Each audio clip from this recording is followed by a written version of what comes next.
নমস্কার বন্ধুরা, আজকে আমি তোমাদেরকে রামকিঙ্কর বেজের জীবন কথা নিয়ে কিছু বলতে চলেছি। চলো শুরু করি। রামকিঙ্কর বেজের জন্মস্থান হল 1906 সাল 25শে মে। বাঁকুড়ায় রামকিঙ্কর বেজ জন্মগ্রহণ করেন। বাঁকুড়ার মাটিতে তিনি জন্মগ্রহণ করেছিলেন।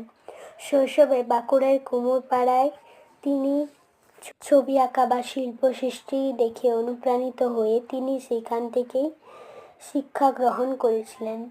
শান্তিনিকেতনে যার গুরুত্বপূর্ণ শিল্পকেন্দ্রে রূপান্তরিত করেছিলেন তাদের মধ্যে অন্যতম একজন রামকিঙ্কর বেজ ছিলেন।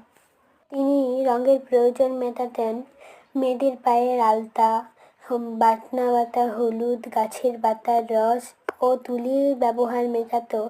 ছাগলের ঘাড়ের লোম দিয়ে তিনি তুলির ব্যবহার রামকিঙ্কর বেজ 1937 খ্রিস্টাব্দে তিনি তেল রং নিয়ে পরীক্ষা নিরীক্ষা শুরু করেন। শান্তিনিকেতনে প্রথম তেল রং চিত্র